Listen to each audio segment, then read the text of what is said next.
Perkenalkan, nama saya Muhammad Haikal Firdaus dari Prodi Teknik Perminyakan dengan akhiran NIM 060. Saya Amalia Putri dengan NIM 221510501062 dari Fakultas Pertanian Program Studi Agroteknologi. Yang pertama adalah pendahuluan. Berikut adalah pendahuluan yang telah kami buat.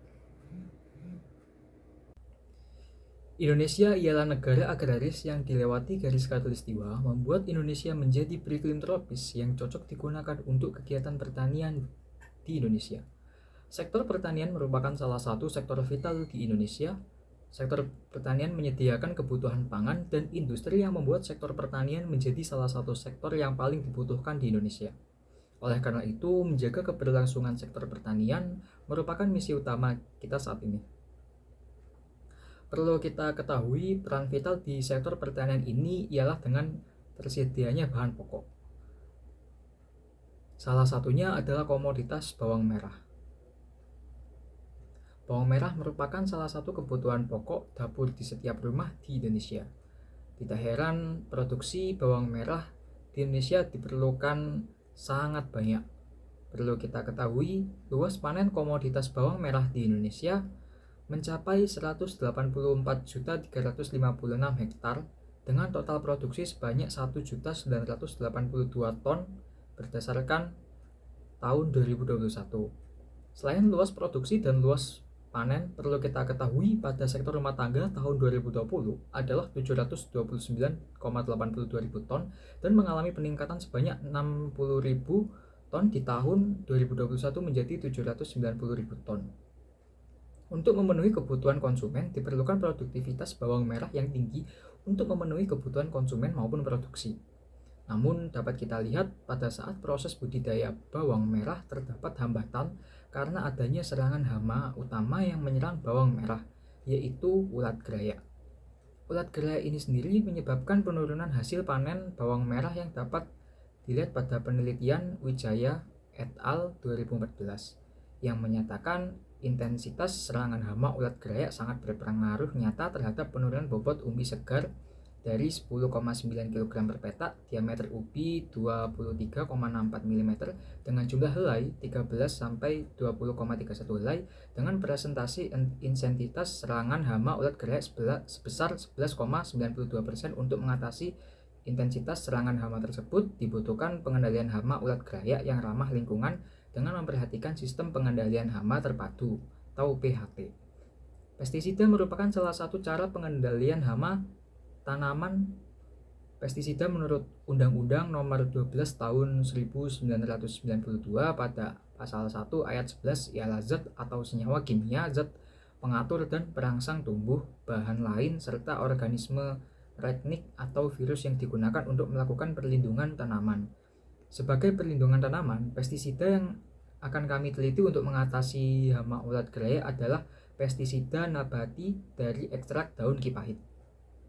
Tanaman kipahit ini merupakan tanaman yang dianggap gulma oleh petani, namun terdapat kandungan yang bermanfaat untuk pengendalian hama ulat gerayak yang merupakan salah satu hama utama pada tanaman bawang merah.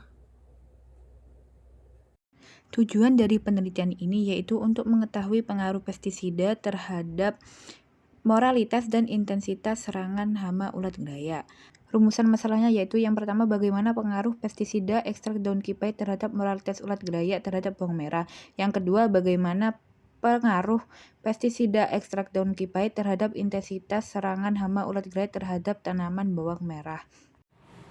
Pada bagian tinjauan pustaka selanjutnya akan saya jelaskan, yaitu yang pertama mengenai bawang merah, yang kedua ada pestisida, yang ketiga ada kipahit, dan yang terakhir ada ulat gerayak.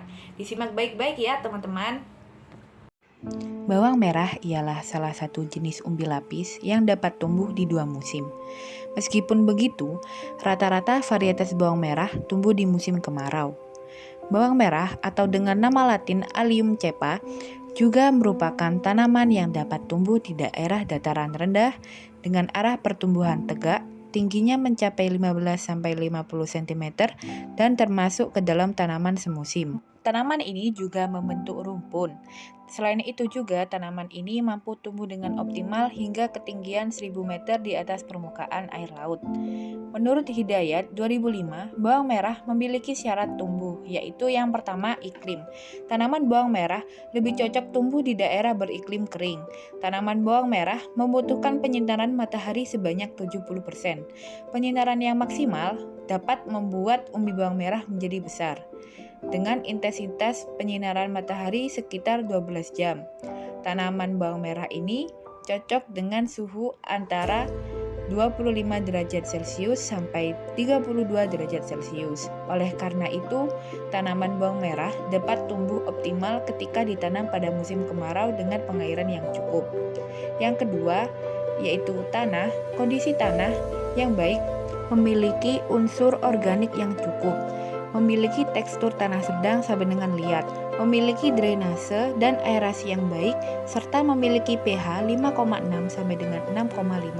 Tanah yang sering digunakan untuk budidaya bawang merah adalah jenis tanah aluvial.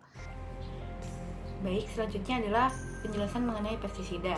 Pestisida merupakan salah satu cara pengendalian OPT. Nah, pestisida sendiri itu ditujukan untuk mengendalikan suatu organisme. Nah, pestisida ini secara umum terbagi berdasarkan organisme yang akan dikendalikan. Nah, pestisida sendiri itu terdiri dari insektisida, herbisida, fungisida, dan nematisida. Nah, mereka ini yang insektisida itu untuk mengendalikan hama.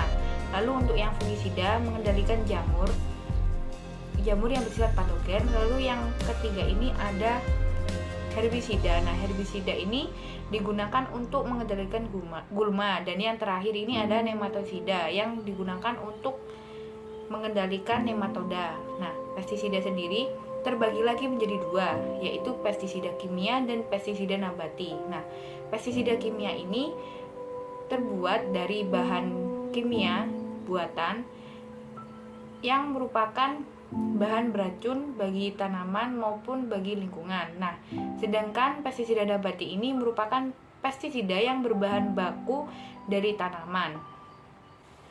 Nah, kedua pestisida tersebut itu sama-sama digunakan untuk mengendalikan OPT, tetapi penggunaan pestisida kimia itu tidak dianjurkan dalam dosis tinggi. Nah, dikarenakan penggunaan pestisida kimia ini dapat membahayakan ekosistem di sekitar lahan pertanian. Nah, selain itu, pestisida kimia ini menurut Sofia 2001, pestisida kimia ini memiliki sifat resisten. Nah, sifat resisten ini dia itu bertahan lama pada tanaman dan meninggalkan residu yang terlalu lama dan dapat terakumulasi dalam jaringan melalui rantai makanan.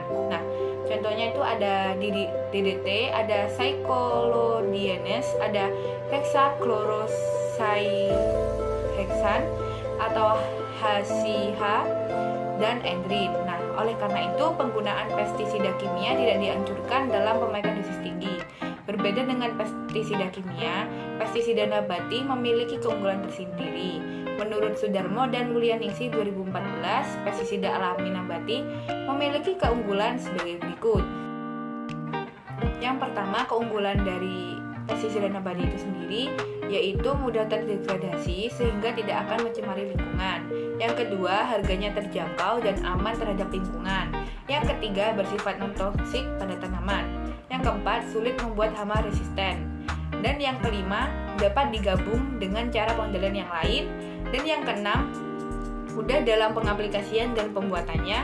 Yang ketujuh, menghasilkan produk pertanian yang sehat dan bebas residu. Dan yang kedelapan, yaitu penggunaannya aman terhadap musuh alami, hama, dan penyakit. Selanjutnya adalah membahas tentang tanaman kipahit dan kandungannya. Nah, tanaman kipahit ini sendiri merupakan tanaman yang seringkali dianggap sebagai gulma pada lahan pertanian. Tetapi tanaman ini memiliki kandungan yang bermanfaat bagi tanaman sebagai bahan baku pestisida nabati. Nah, kipahit ini sendiri memiliki sifat yang mudah tumbuh sehingga mudah diperoleh sebagai bahan baku pestisida alami. Nah, menurut penelitian Hartini dan teman-temannya pada tahun 2022, senyawa yang terkandung dalam daun kipahit terdapat 3 senyawa, utama yaitu senyawa fenol, senyawa inositol, dan senyawa caryopylene oxide. Nah, senyawa fenol merupakan senyawa yang memiliki subkelompok yaitu flavonoid dan tanin. Nah, pada senyawa piton sendiri terdapat aktivitas antifidan yang membuat serangga menghentikan nafsu makannya untuk sementara ataupun secara permanen. Nah, yang terakhir yaitu senyawa caryopylene oxide mengandung senyawa yang bersifat racun bagi serangga.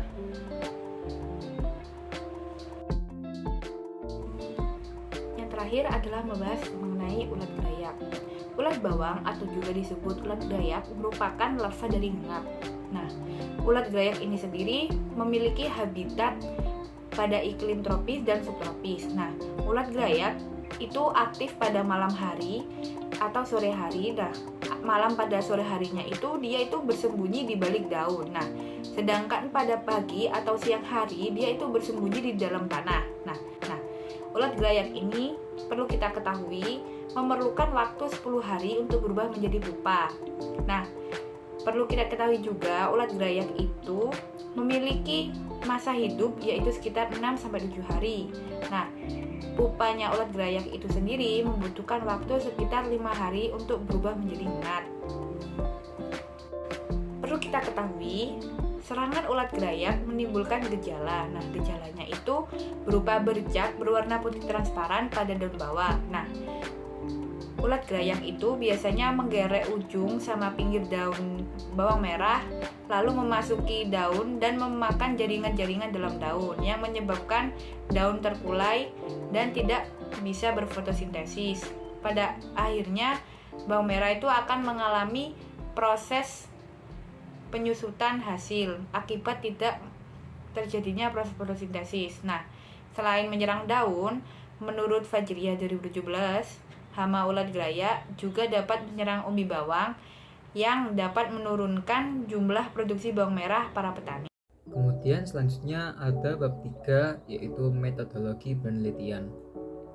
Pada bab 3 ini terdapat beberapa poin, yaitu yang pertama adalah poin A, waktu dan tempat. Waktu dan tempat yaitu dilaksanakan pada tanggal 22 Mei 2023 hingga 22 Juni 2023. Lalu tempatnya yaitu di Laboratorium Agroteknologi Fakultas Pertanian Universitas Jember. Selanjutnya yaitu pada poin B, alat dan bahan. Alat yang digunakan pada metodologi ini yaitu toples, rotary evaporator, kain sharing, kertas, speed dryer. Lalu bahannya yaitu ada ulat gerayak itu sendiri, aquates, dan ekstrak daun kipahit. Selanjutnya adalah poin C. Poin C adalah parameter pengamatan. Nah, parameter pengamatan yang akan kita amati adalah analisis moralitas ulat gerayak. Nah, analisis moralitas ulat gerayak ini kita terdapat rumusnya yang dapat dilihat pada PPT tersebut. Lalu yang kedua ada analisis intensitas serangga ulat gerayak. Seperti pada sebelumnya, analisis intensitas serangan ulat gerayak ini juga menggunakan rumus. Nah, rumus tersebut itu berasal dari Harini dan teman-temannya pada tahun 2022. Lalu selanjutnya pada poin D ada variabel penelitian. Nah, variabel penelitian ini terdiri dari variabel terikat, yaitu yang merupakan konsentrasi pestisida ekstrak daun kipahit. Yang kedua, variabel bebas, yaitu moralitas ulat gerayak dan intensitas ulat gerayak pada petak sampel. Lalu selanjutnya pada poin E ada prosedur penelitian. Yang pertama yaitu mempersiapkan alat dan bahan.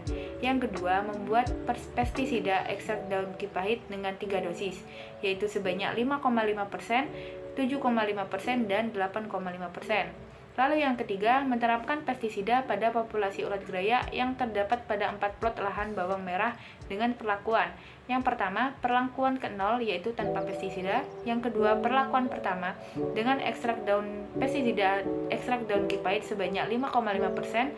Perlakuan kedua, pestisida ekstrak daun kipahit sebanyak 7,5%, yaitu yang perlakuan ketiga dengan pestisida ekstrak daun kipahit sebanyak 8,5%. Lalu pada prosedur yang keempat yaitu amati perubahan yang terjadi dan kemudian catat data yang diperoleh dari perubahan pengaruh pestisida ekstradongkipahit yang diterapkan pada 4 plot lahan bawang merah. Kemudian pada poin F yaitu rancangan penelitian. Rancangan penelitian yang digunakan yaitu yang pertama membuat rancangan proposal sebagai gambaran dan pedoman dalam pelaksanaan penelitian. Lalu kemudian pelaksanaan penelitian. Pelaksanaan penelitian berdasarkan alat dan bahan serta prosedur yang tepat dalam melaksanakan penelitian. Lalu pengumpulan data. Mengumpulkan data dari masing-masing variabel ataupun parameter penelitian. Lalu dapat pengolahan data. Yang mana setelah melakukan pengumpulan data akan dikelola kemudian dikelompokkan berdasarkan parameter ataupun variabel. Lalu terdapat penyusunan laporan penelitian. Penyusunan laporan penelitian dilakukan secara sistematis dan runtut dalam melaporkan kegiatan dan hasil penelitian yang diperoleh.